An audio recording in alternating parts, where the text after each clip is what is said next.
Good afternoon, everyone, and welcome to the WIN Central Pennsylvania Food Bank webinar. Just a few housekeeping items to mention before we get started. Please have all of your mics muted. The chat will be disabled, and submit all questions using the question and answer feature. All questions will be answered at the end of the webinar. So I'm going to start with the bios this morning. Mindee Lyon. Mindee has been with the food bank since 2018, working with corporate donors across our 27 counties, with a special focus on hunger in our rural areas in the northern part of Pennsylvania. Prior to working for the food bank, Mindee served as the development director for the Lycoming County SPCA, where she continues to volunteer, fostering animals of all kinds, along with Heidi, her 14-year-old German Shepherd foster failure. Mindee also enjoys trail running and volunteering for arts organizations and local historic preservation groups. She lives in Williamsport, is a proud mom of two sons, Eddie, who's in the Air Force, and Jay Henry, who is a freshman at Penn State. Next, we will have Joe Arthur. Joe Arthur was appointed executive director for the Central Pennsylvania Food Bank in 2012. After serving 4 years as associate director as the food bank's principal ambassador, Joe presents regularly on the issue of hunger in Pennsylvania and nationally. Joe is a leader in anti-hunger work through his board engagement for the associations Feeding Pennsylvania, Hunger Free Pennsylvania, Hunger Free Lancaster County, First Fruits Farm, and the Mid-Atlantic Regional Produce Cooperative of Food Banks. Joe is also a National Council representative at the Food Bank's national affiliate, Feeding America, as well as a member of the Governor's Food Security Partnership. So without further ado, let's welcome Mindee and Joe. Hi, thank you, Jeannie, for that introduction. And before I jump right in, I wanted to thank you all for inviting Joe and I both to your virtual luncheon, and to Natalie for your Zoom prowess. We're already completely impressed with your skills in that area. As Jeannie mentioned, I work with corporate and foundation donors to help support our work at the food bank. And before I hand things off to Joe, Natalie and Sherry showed us this fun feature in Zoom to test your knowledge of food bank or food insecurity in Pennsylvania. So we have a little poll that we're going to put up. And yeah, 3 questions. Don't be nervous. But so the first one, have you ever volunteered to feed the hungry, either locally or with our food bank or any food bank really in your experience? And if you just want to click the button there. And the second question, how many people are being served each month in central Pennsylvania by our food bank? Or questions there. And I don't know if you can see all the choices. Oh, there, you can use the slider to roll down. The last question, how many people are food insecure in Pennsylvania? Oh, those are good. Good scores, y'all. Okay. So before I hand it off to Joe, we definitely want to encourage questions that you have. Joe's going to go through a presentation, and at the end we'll open that up. So if anything pops into your mind question-wise, please just type those into the Q&A section, and we'll get to those at the end of the talk. That's kind of our favorite part of these conversations. So Joe, I'll hand it off to you. Okay, thank you very much, Mindee, and thank you to the WIN leadership. We really appreciate this opportunity to talk to some of your members. I was watching the poll, and we couldn't vote as a panelist, but you did pretty good. The one I will point out that only one person answered correctly. The food bank does serve about 185,000 people each month in central Pennsylvania, which is probably based on the poll, and that usually is consistent with what we see, Most folks don't realize just how many people in central Pennsylvania are food insecure. So I'll just share that with you.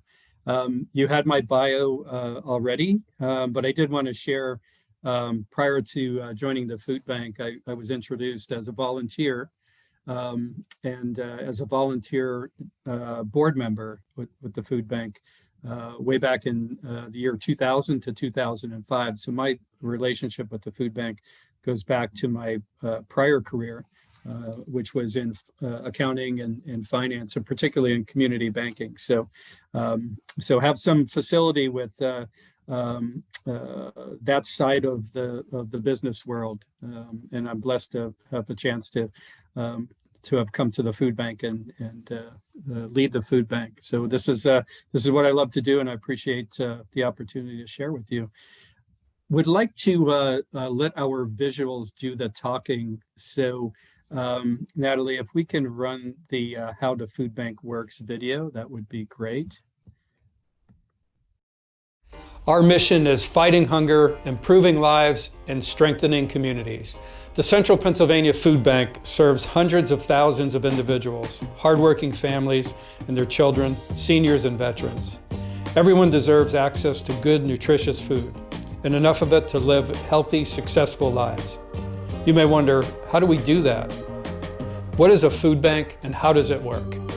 We live our mission by providing food through a network of 1,000 partner agencies and programs in 27 central Pennsylvania counties, an area more than twice the size of the state of New Jersey. Our territory is wide, but our impact is local. We acquire, pack, and distribute about 1.5 million pounds of healthy food every week to share with our neighbors in need. We acquire fresh produce and non-perishable items from many different sources, including farmers, wholesale producers, grocers, and farmers markets, who donate food that might otherwise go to waste. We also partner with the Pennsylvania Department of Agriculture, the U.S. Department of Agriculture, and other state and federal programs to rescue millions of pounds of fresh fruits and vegetables, healthy proteins, and dairy products, keeping it from going to landfills and making sure that it gets to the tables of our neighbors in need. We get fruit here, vegetables, protein, eggs, milk, and everything you could possibly need to survive.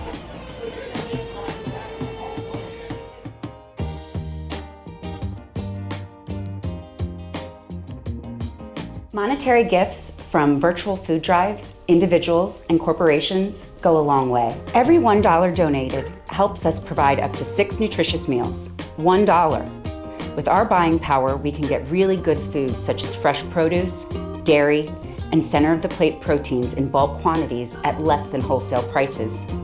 Community support puts us on the path to ending hunger before it begins.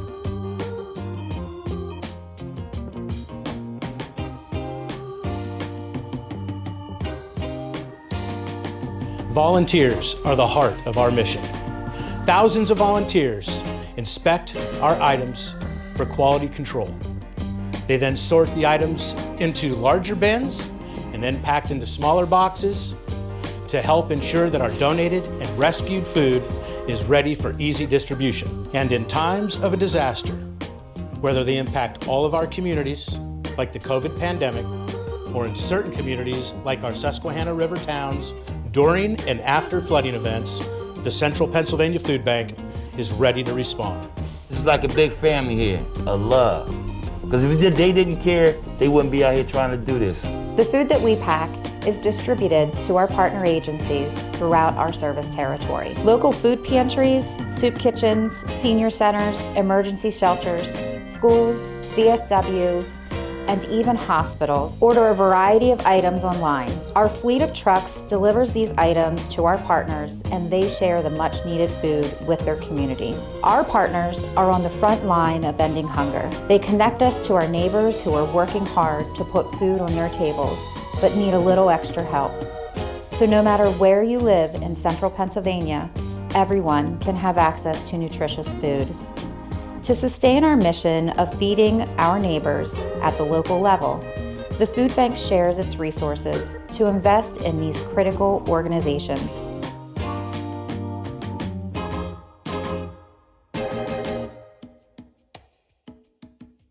We will continue to work toward a future where no one is hungry and everyone has reliable access to nutritious food. Together with our network of local partners, donors, volunteers, and friends of the food bank, we can leverage our strengths to have a greater impact to help our neighbors until the day when we can declare that our mission of fighting hunger, improving lives, and strengthening communities is complete. We are truly better together.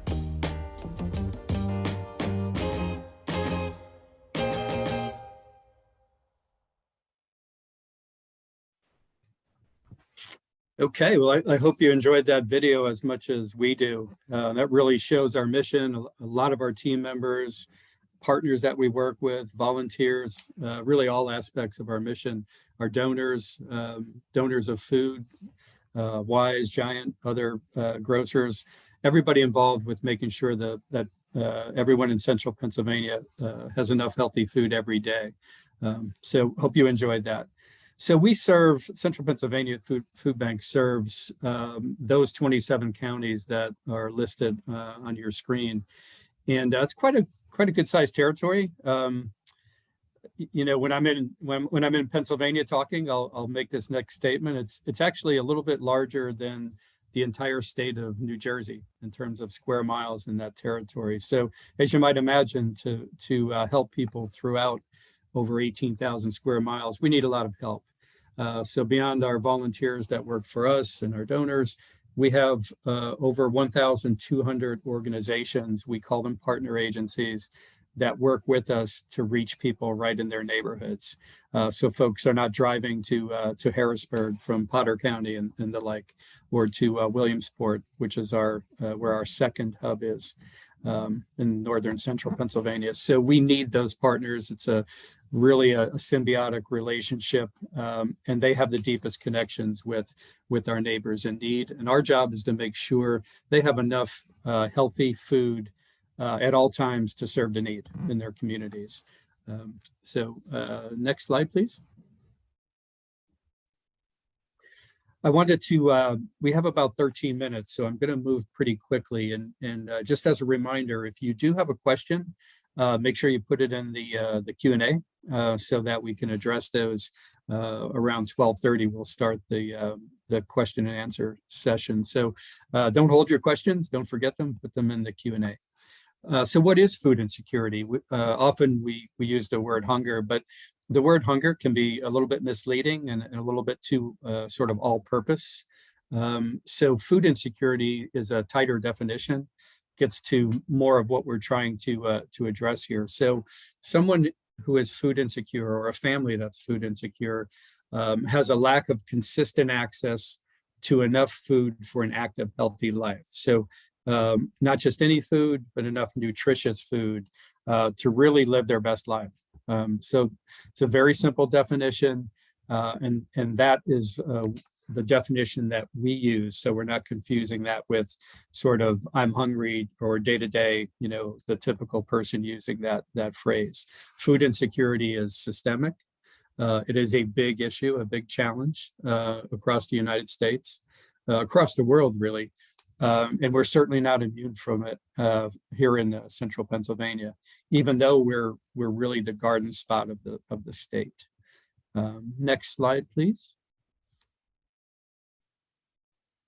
Okay, you might have noticed in the video that we had a reference to 50 million meals during 2020. So the height of the COVID pandemic landed, as we know. Oh, sorry, I'm gonna shut off my video just for a second and fix the lighting.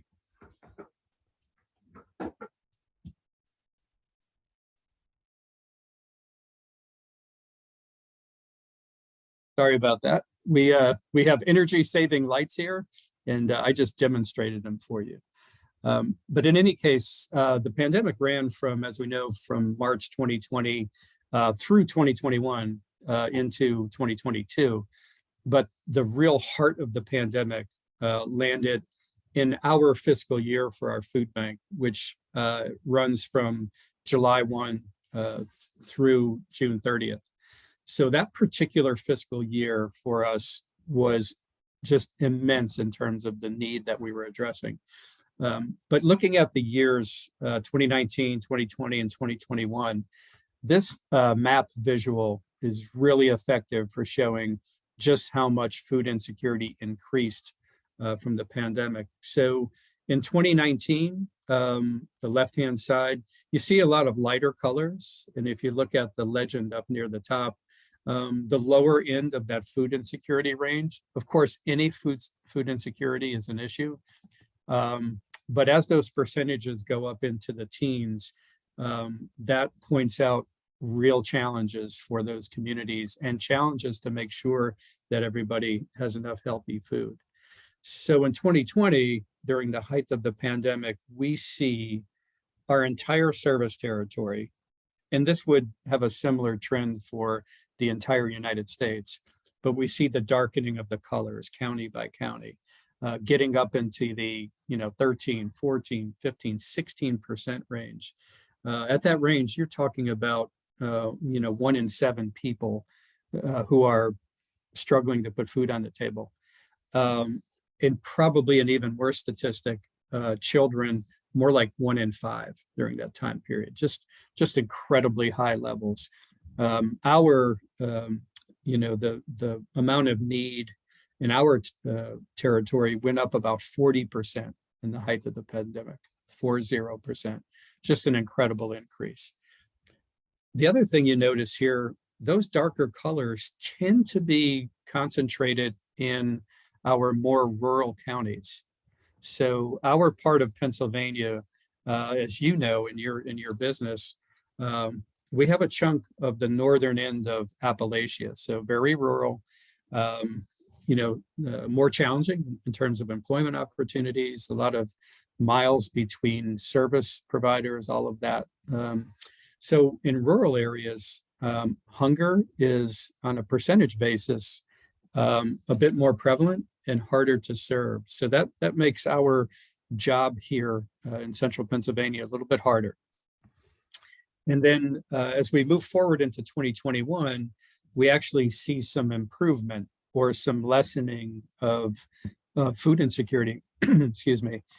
And a lot of that improvement came from the supports that were coming out from the federal government. Remember the stimulus, remember the unemployment insurance expansions, other programs were increased, waivers were put in place so people could be more easily eligible, all in an effort to make sure that Americans and American families could really support themselves and have enough food and have enough, housing and all of those really important aspects to our lives. So that was by and large fairly effective overall.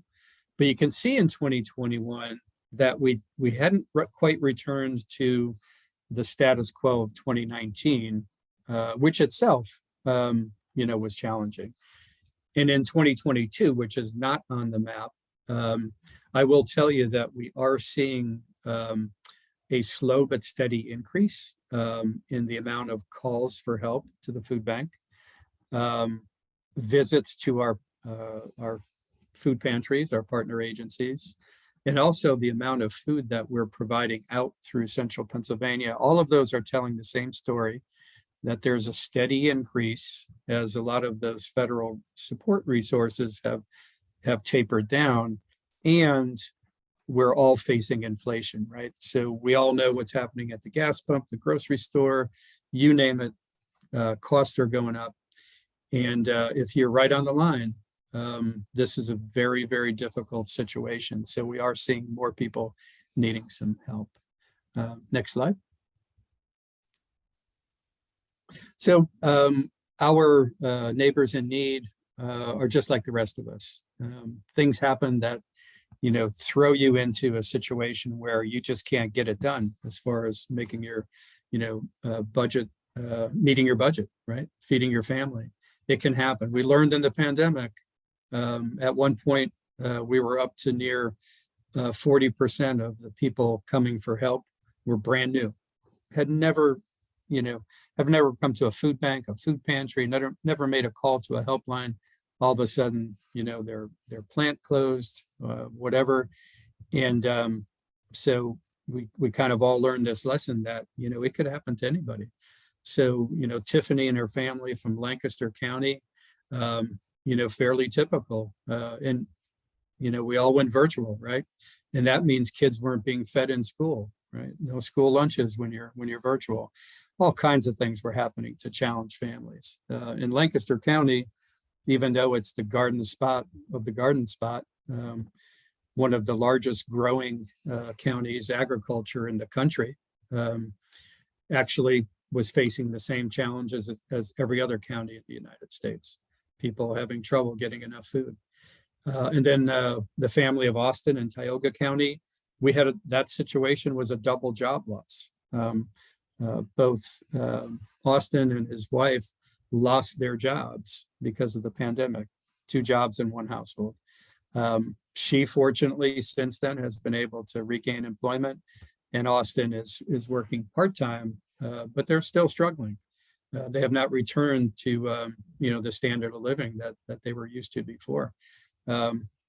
Nobody's fault, just what happens in when you have a major disruption in the economy. Next slide. So this is kind of a funny slide. This is what we call ugly fruits and vegetables. If you look closely at those carrots, they kind of look like something from a Harry Potter film, right? They look like they're going to come alive, but they make great stews and great soups and different foods, right? So there's no reason to be plowing that under. There's no reason for that to be hitting a landfill. That's part of what we do here. We're rescuing food that's perfectly healthy, perfectly nutritious. As we know, consumers have, their expectations in grocery stores, and not all of the fruits and vegetables grow in a picturesque way, but they're just as good. So we harvest a lot of that. That's a big part of our work. So last year, over 14 million pounds of produce that was a little bit off, spec for grocers, and therefore available to us at pennies on the dollar discounts, right? So huge leverage for us to work with that type of produce. And it's environmentally so much more, environmentally sound. So we're helping our climate as well. We also do a lot of food rescue. So of all types of food, excluding the produce part, 32 million pounds of food rescued from grocery stores, retail operations, from farm to fork throughout the entire food chain.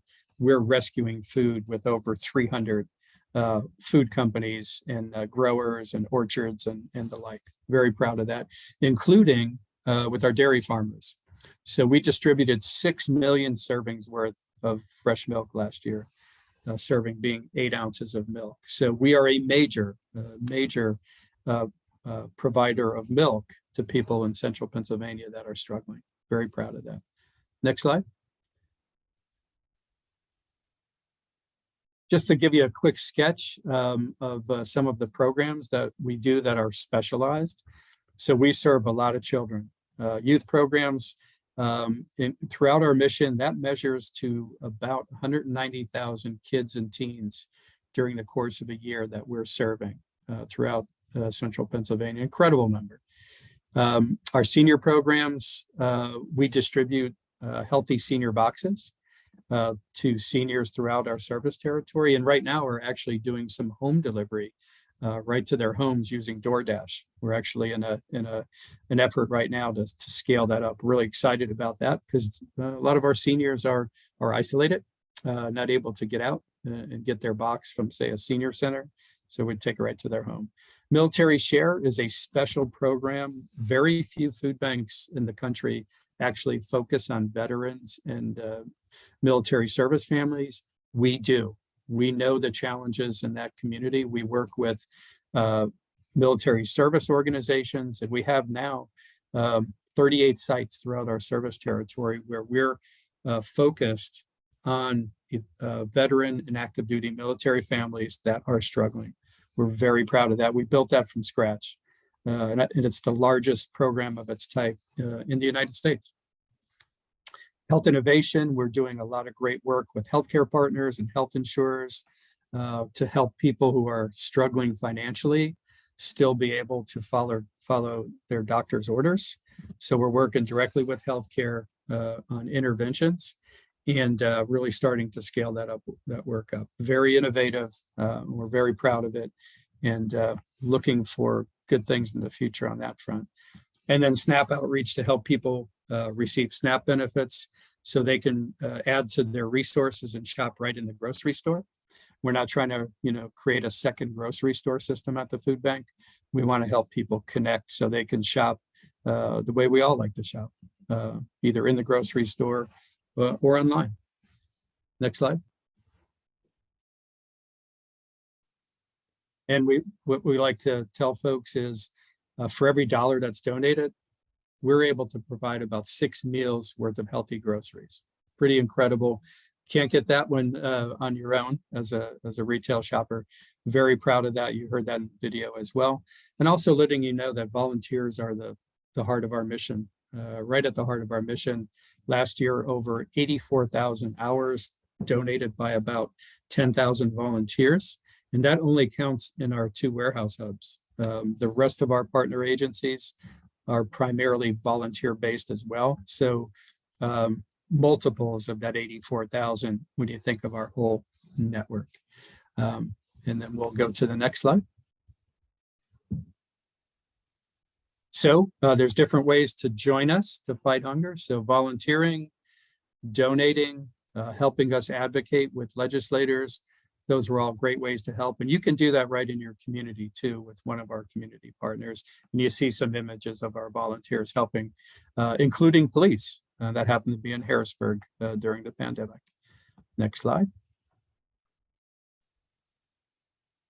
And this is how to reach myself and Mindee. And then I think if we have another slide, I think that's our social media slide. There you go. If you're into social media, that's how you can find us. So we are, I think, right on time. So I believe Sherry is going to moderate the Q&A. Hello, everybody. Yeah, we do have a few questions in the Q&A, and then I actually have 1 or 2 of my own that I didn't type in there. So first question is, what are your biggest challenges in feeding people in our post-pandemic world? That is an awesome question, right? So there's a number of challenges. Thankfully, we have excellent, donor support on the food and the dollar side. So we're blessed, right? So we have the resources to do it. But the food bank as an organization is also facing the same infrastructure related challenges, the supply line challenges, and the cost increase challenges across the board. So right now, and we're actually working on our budget for our next fiscal year, we're facing what everybody's facing, at home and in your organizations. The healthiest food tends to be expensive. So not all of our food needs are satisfied by food rescue or the produce, avenues we talked about.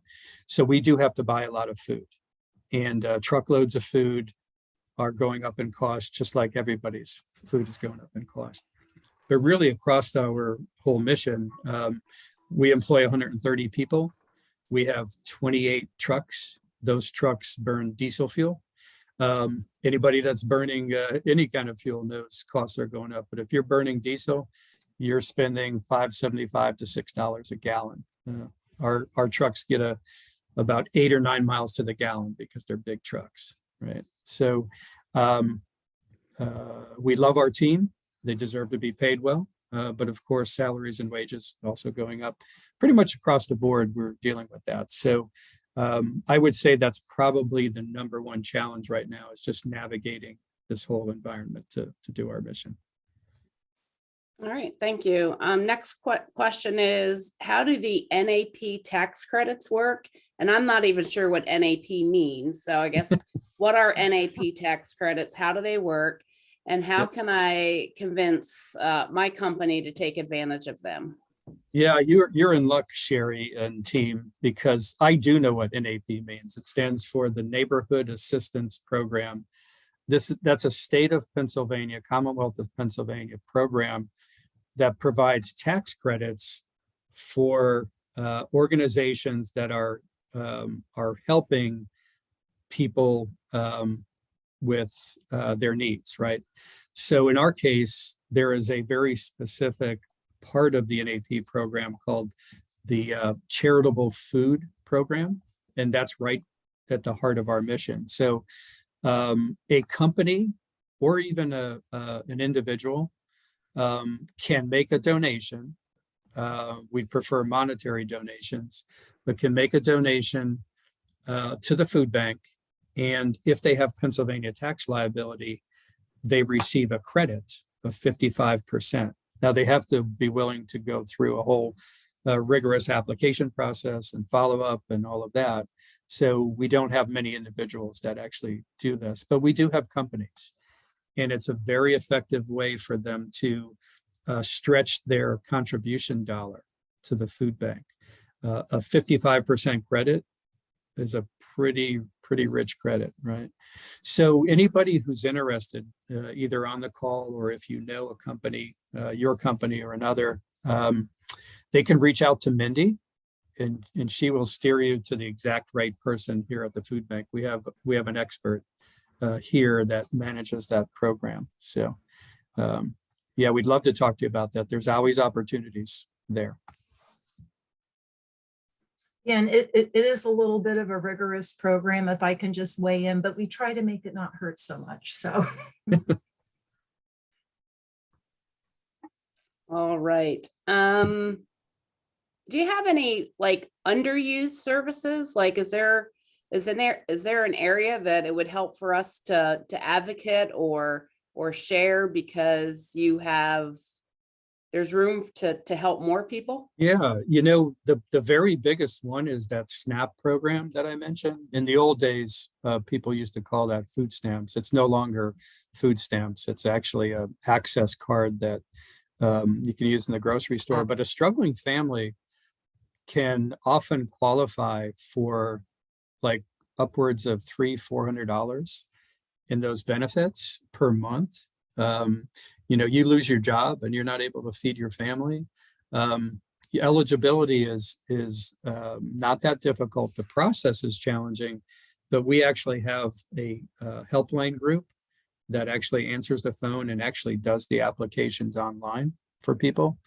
And we have very good results. And that could be the difference for some families. And we really, you know, we want to see people in the grocery store, right? There's a huge economic benefit for people shopping in the grocery store. And we want to see that. And that's a federally funded program. So it's not even state dollars, you know, it's coming from federal dollars. So that's probably the number one most underutilized program. And we are trying to get the word out for that. There is the challenge of stigma, you know, people just don't want to use the program. But it is a great program, and anything that helps families have enough, you know, food that they can buy in the grocery store. We think we ought to be leveraging it. So that would be the area, and we can give you more information outside of this, our helpline and some different information. Mindee can provide that. Okay, great. Yep. The last question here that's in our Q&A queue. So if anybody else has any other questions, please take a moment to type those in. But this last question is, do you have any big initiatives planned for the next few years? Oh yeah, we do. And we're really excited. We're actually just finishing up some strategic planning. So the number one new initiative that we're working right now to scale up, we did a pilot last year, is those 1,200 partner agencies. We're trying to get them to connect with their local farmers in the same way that Central Pennsylvania Food Bank connects with the really large commercial farms in Pennsylvania. We deal in truckloads. Our partners deal in boxes, right, of food, of produce, et cetera. There's a lot of opportunity because just like the big growers, the big farms, the smaller farms have surplus. They have some product that isn't suitable for the market, their market. But when you add it up over, a large territory, it's a lot of food. So we're actually scaling that up in our next fiscal year. We're working on it right now. We've been able to secure an incredibly generous grant from our national affiliate, Feeding America, to increase our staff and pay for some of the other expenses of doing that, and to help the farmers get some dollars so that they can help get that product out of the field, get it packed, their processing, if you will. And it's not just produce; it could be dairy, it could be meat, depending on what their what their farm is generating. So we think there's huge potential with that, and it also is kind of a pandemic learning. So we all learned about the supply lines. We're still learning, right? 2.5 years later, but local sourcing has to be a bigger part of our solution moving forward. And we're not waiting for someone to show us how to do it. We're just doing it. We're in a fantastic food growing and raising part of the country, and the opportunities in front of us. So we're working hard on that. So if anybody's interested in that in any way, just reach out to us. All right, great. Still got lots of questions pouring in here. This is awesome. Good. How does the milk rescue work, and how do the farmers get paid for their milk? Yeah, that's a fantastic question. It was really hard to develop this back when we started it in 2014, 2015. Not because nobody wanted to do it, but because the dairy industry rule set is like this entire completely different Byzantine world of rules, right? But the dairy farmer should and must get paid for their milk. So what we were not able to do in the dairy world, or at least with milk, in all other areas of food, we can buy at a discount. It's something we could do. So the market developed over many years, and this is part of what we do. But you're not able to do that with milk. There's minimum pricing on milk, and it's there for a reason. But there's a rule set that doesn't allow farmers to just sort of give you half price milk or whatever, right? So we had to work with the dairy industry, work with the Pennsylvania Milk Marketing Board to actually we're actually considered a dealer, a sub-dealer. We cannot sell the milk. We do not sell it. But we can acquire it as a dealer and then provide it to our partner agencies for charitable use. So some really interesting things beside the huge volume that I mentioned earlier. We also have had tanker loads of milk that we were able to get donated. The farmer get paid, and then have that converted into cheese using Pennsylvania cheesemakers. We have a couple that do this work for us. So we've been able to provide over the last 5 or 6 years, I think something like 35 tanker loads of milk, like those big trucks worth of cheese.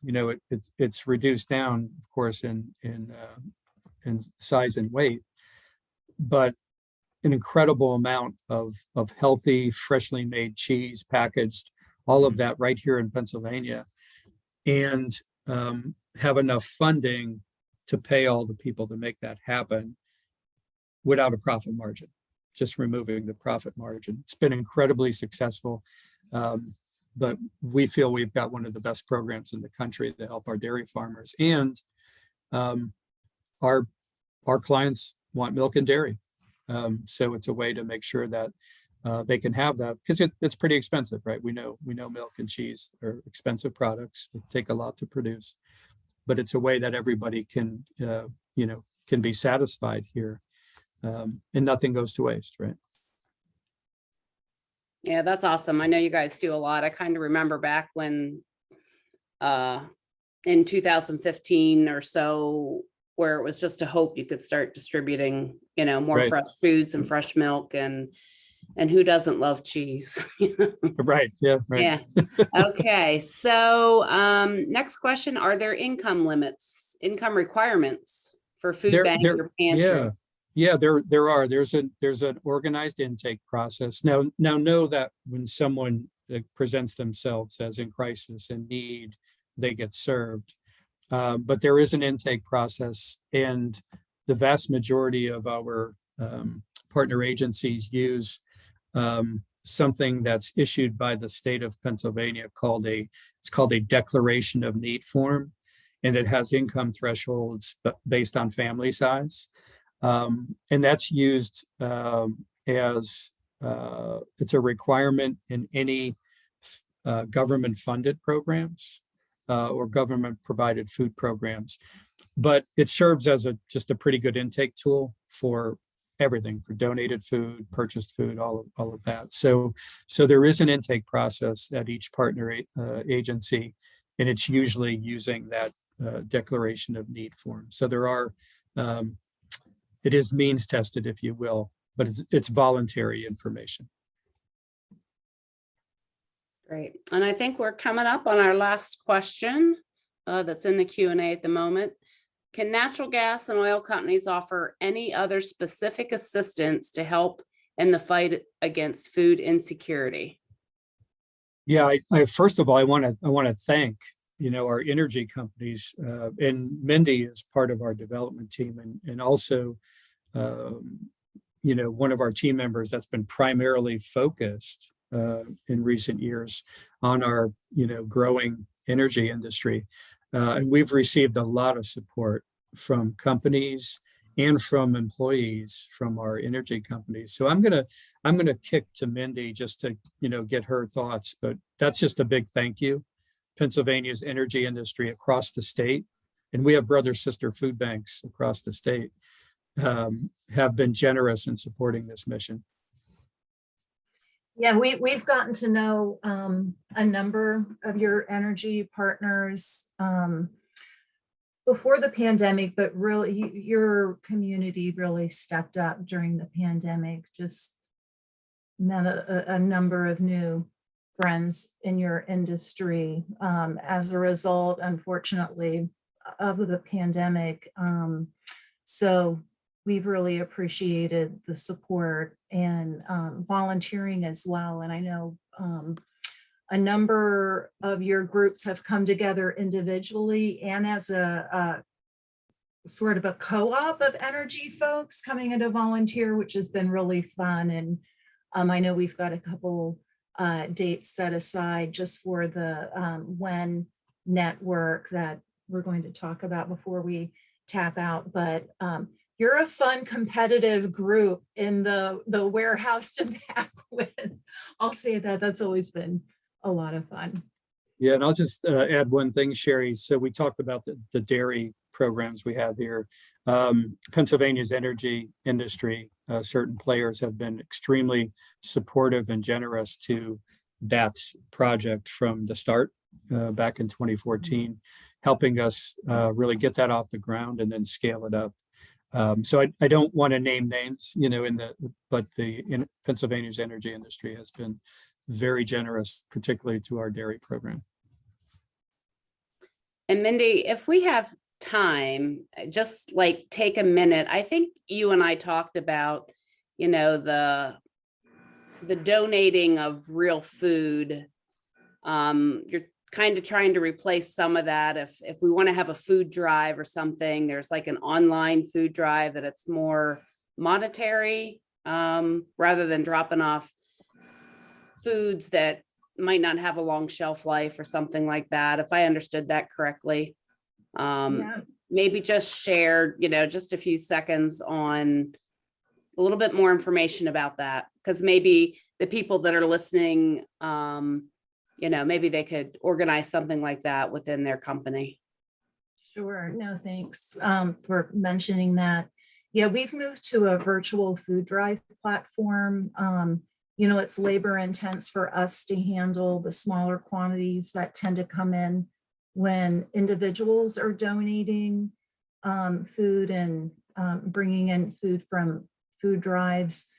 It's labor intense for you all to collect and bring that to us as well. And we can just, again, with the $1 helping provide access to 6 meals, it's just there's a lot of efficiencies and economies in receiving financial donations. So we've set up we've always had a virtual food drive platform, but we've really invested in that vehicle the last 2 years. And you can link to that through centralpafoodbank.org.